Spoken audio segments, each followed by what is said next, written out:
The Sony Xperia M2 is exactly what an increasing number of new smartphone buyers are looking for. It may not blow anyone away with its looks, specifications or feature set, however with the smartphone market maturing, it could be a very attractive prospect for anyone looking out for a great deal. If you're reading Clove's blog, then it's odds on you already own a smartphone. Where that device sits in the tiers of power and price may be a little bit difficult to guess though, with specifications rising and relative prices falling faster than ever before.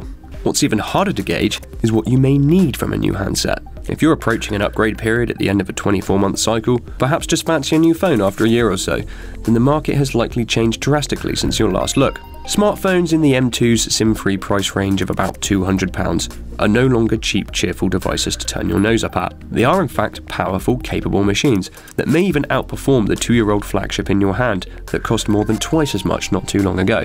With this review, we're not going into the usual long-form detail. That's reserved for the flagship handsets. Although if you're interested in the M2, listen on.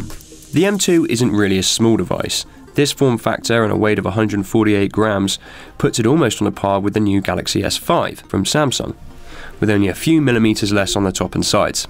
Sony's now entrenched square design is present though, so those corners and thick edges make the device actually look fairly bigger than it really is. You'll have trouble fitting it in tight pockets, unlike other more rounded counterparts. Preference for a square or a round phone aside, Sony's build quality is usually unquestionable, and the M2 is another solid piece of manufacturing. To reach the near £200 price tag, costs have had to be dropped from their more premium devices of course. The M2 is made from various plastic parts, the back panel, frame, etc., where these would have been glass and aluminium respectively on the Z range. The attention to detail and overall design language remains however. The shaping and newly rounded edges of the 2014 range are present, so despite the move to plastics on the M2, it's comfortable and unmistakably a Sony device. As the droppers among us will also know, plastics are far less likely to break or shatter after a fall. Sony have committed to using Qualcomm Snapdragon processors in all their devices.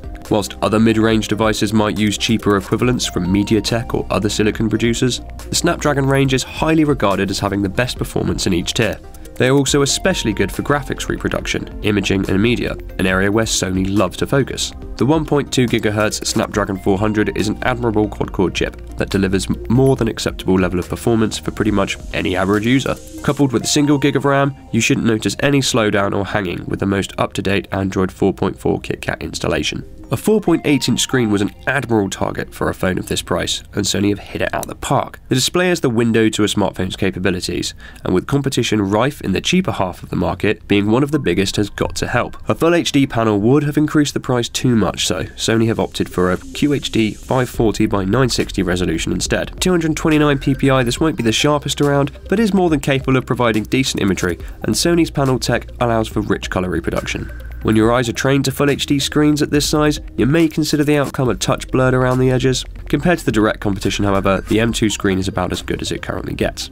The 8-megapixel Exmor RS sensor in the Xperia M2 is a standard bit of kit, and whilst not the most detailed of Sony's phones, is still able to take some brilliant shots. There are a number of high-end features included with the Xperia M2 that simply won't be present on offerings from rivals, be they cheaper or at the same price. As well as the standard geotagging, touch focus and face smile detection, there are more advanced techniques including image stabilization, HDR and 360-degree panorama. HDR is a great little feature that takes a short burst of shots and combines them for the optimum colour and contrast gradients. Sony's Intelligent Auto Mode is where you'll likely spend most of your time with the camera, which works just as well on the M2 as their other smartphones. Sony's Intelligent Auto Mode is where you'll likely spend most of your time with the camera, which works just as well on the M2 as many of their other smartphones. Naturally, choosing the correct balance for a given scene is a real blessing for those who don't care for or really understand digging around in the settings.